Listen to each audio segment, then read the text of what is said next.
Hey guys, welcome back to my channel. Hey, if you are new, glad to have you as part of the family. And if you are returning, hey, good to see you again. Listen, we are talking about fear tonight. How do we start beginning to help our clients in counseling or through counseling address their fears, whatever the fear is? So let's talk a little bit about fear, right? We all know that fear can cripple us in many ways. It can prevent us from living our lives. It can prevent us from associating ourselves with others, engaging with others, or just going outside of our homes. So we all know that fear can cripple us and fear can prevent us from living our life, living our best life. Fear can just creep in. It can just stop us in our track. And that's where the freeze, fight, fear, the 3 F's comes in.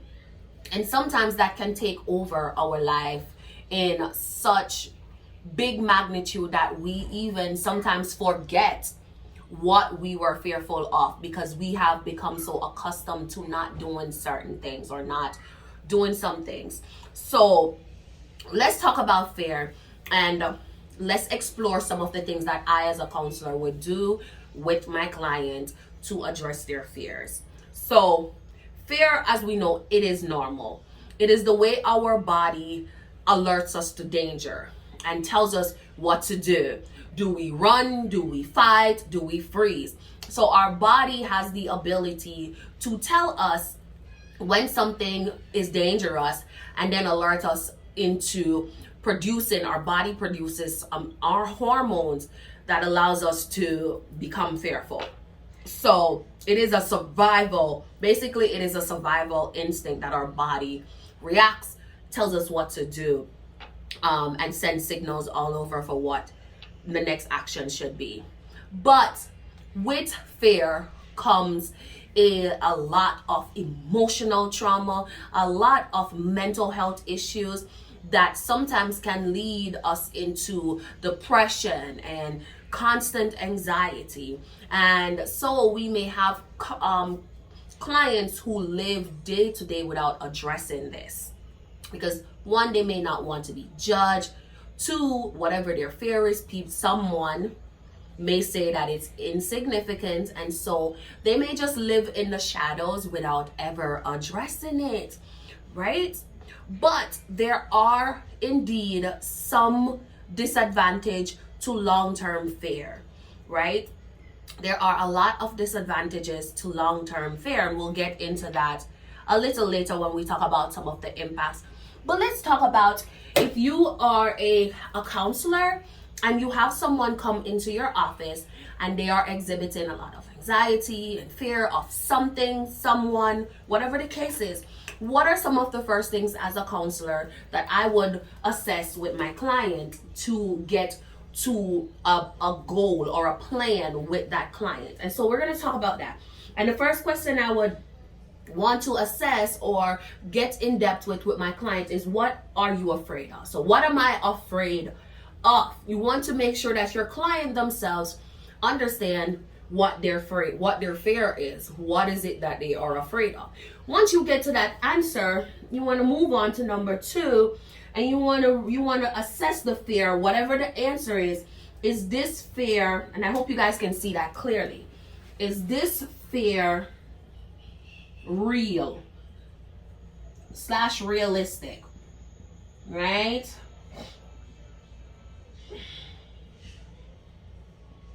Is the fear realistic? Whatever they are afraid of, is it real? Right? Because sometimes if you have a client who experiences psychosis, such as a client who may have schizophrenia or schizoaffective, we do know that that comes with the psychosis part, where they may be having delusion, they may be delusional, or they may be hallucinating, where they're seeing things. They may be having auditory hallucination, where they're hearing things and nothing is there. So you want to assess with your clients Is whatever they are afraid of, is it real? Is it realistic? If your client comes and they tell you, oh, there are dragons coming out of my closet and they're going to eat me and I'm scared of staying in my bed, is that realistic? You may want to be assessing that, because your client may be going through some hallucination. They may be having some other visual hallucinations and stuff going on from maybe a different mental health diagnosis that you may not know of at the time. So you want to assess that with your client. Is it realistic? And then the next one, after you assess this, I would go in with what is the worst that can happen.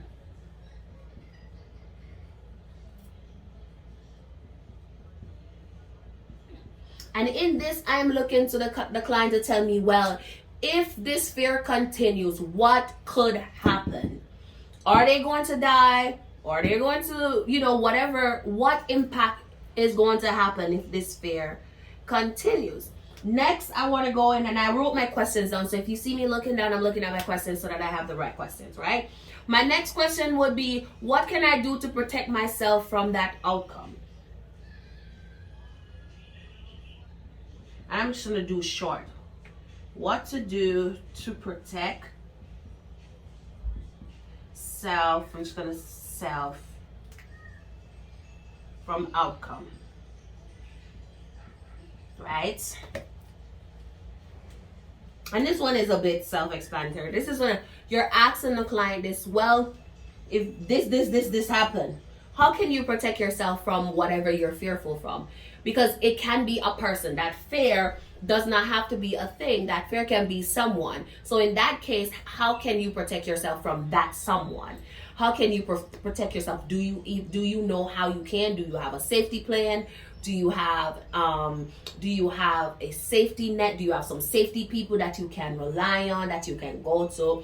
So you want to assess for that. And I don't have any more space. I want to make sure you guys can see these questions. My next one would, where in my body do I feel my fear?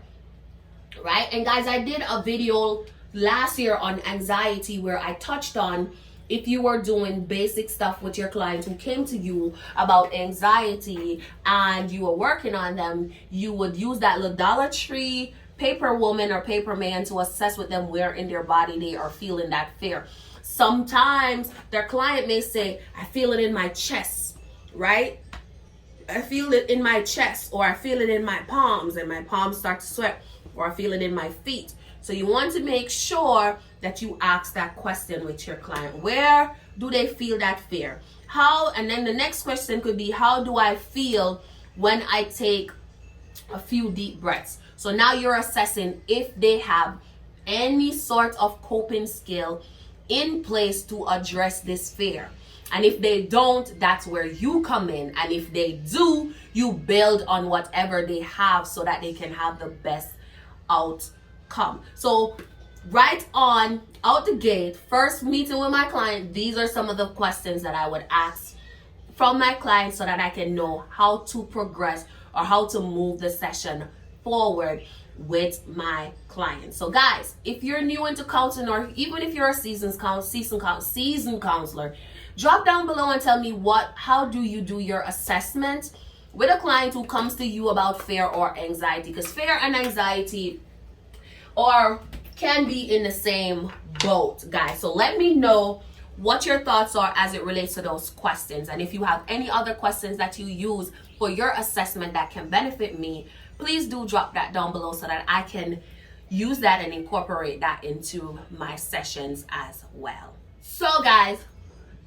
that's just the start of your session.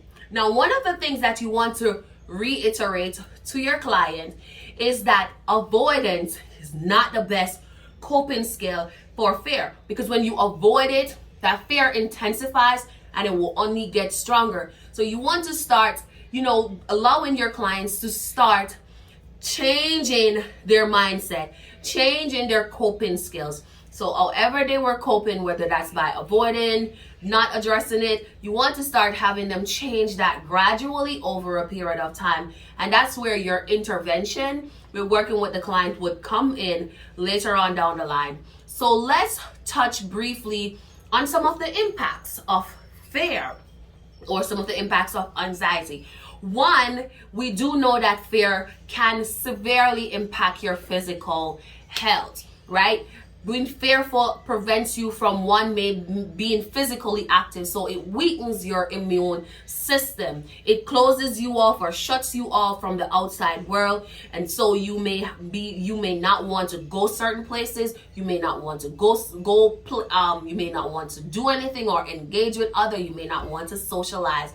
And so it weakens your immune system because you may just sit around and not be engaged and not be active. So you want to be careful of that and make sure you're assessing this with your clients too. How active are they? How is the fear impacting their day-to-day activity? Number two, memory. This is a big one because as we know that fear will prevent you from storing information because you may be trying to avoid certain things, and so you are fearful of doing certain things, fearful of learning new things. And so the part of our brain, which is the hippocampus, however you pronounce it, is that part of the brain that is responsible for storing information and for our long-term memory. And that part of the brain can become impacted. Number three, it can impact your mental health. Guys, when you're fearful, you may be fatigued, you may be irritable. It just impacts so much of our mental health. So it can make you fatigued, it can cause you depression, and I'm talking about severe depression, right? Or depression that can gradually grow into chronic clinical depression. PTSD, post-traumatic stress. You may be so stressed out because you're always looking over your shoulder. You're always, double checking stuff because you're so fearful of whatever it is. So your mental health can become severely impacted by fear. And so your client comes to you with this information. What intervention, after gathering all your information and you have an understanding of what they're fearful of and you can put it into perspective, right? How do you get your client to begin addressing their fear and start setting new goals for themselves, right? And what kind of therapy would you be using? So if in this situation, what I would be using is exposure therapy. I am not certified in exposure therapy. However, you do learn the basic of exposure therapy when you go through your education. And exposure therapy is simply step by step exposing your client to whatever they are fearful of so that they can begin to address it. And it's like training your body a little at a time before you get to an event. So if you are going to run a 5K, one day at a time, you would train, you would walk, then you would run, then you would sprint, basically. So it's gradually exposing your client. And this type of therapy helps to empower them and to empower them to gradually get over their fear, right? And to begin to take different approaches to that fear, right? Number two I would use is CBT, which is cognitive behavior therapy. And as we know, I love CBT because CBT is all about restructuring your thought process. It's all about your brain. It's all about learning how to think differently, understanding how you feel. How you feel influences your thoughts, and then in how you feel influences your thought, and then how you think drives a behavior. So getting your client to start think differently may result in different behaviors, right? It can also help people to work through their fear caused by anxiety, panic attack, OCD, and other mental health disorder. Now, one of the big interventions out there that can help is EMDR. Guys, I am not trained in EMDR, and but I do know that EMDR is a great intervention for trauma. So if you have a client whose fear is driven by some traumatic experiences that they have encountered, then EMDR would be the best route to go. And guys, I have heard excellent information and excellent testimonies about EMDR. A lot of therapists are getting trained in EMDR. I will eventually down the line, but I do know that EMDR is perfect for trauma, for anyone that has experienced trauma. Now, psychodynamic therapy can also be used. It has been adapted to help people who experience panic to overcome fear.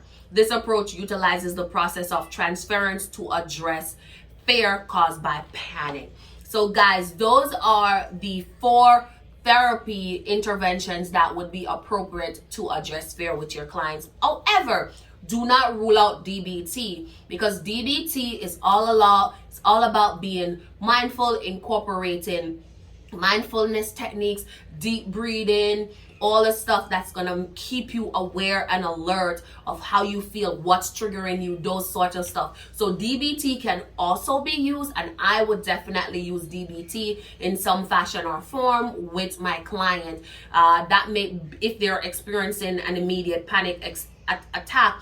If you're using exposure therapy and they start having a panic attack, you can jump to a DBT exercise, such as a deep breathing exercise, or to help them through it. So DBT can come in very handy in this situation.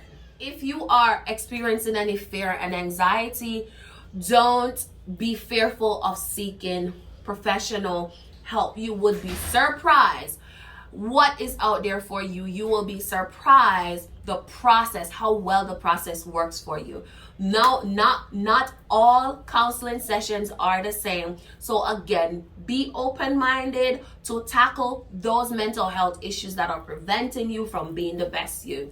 So guys, as always, I hope this video is helpful to you. And again, remember, if you are experiencing any fear, any anxiety, any panic attack, do seek help. And some of the basic things that I can tell you can do on your own is to practice deep breathing. When in doubt, if you're having a panic attack, take deep, long breaths. That will slow your heart rate down, and it will slow the over processing of your mind. Those rushing thoughts, it will definitely help with slowing those down. So guys, thank you for stopping by. And go ahead and check out some of the other contents that's on this page.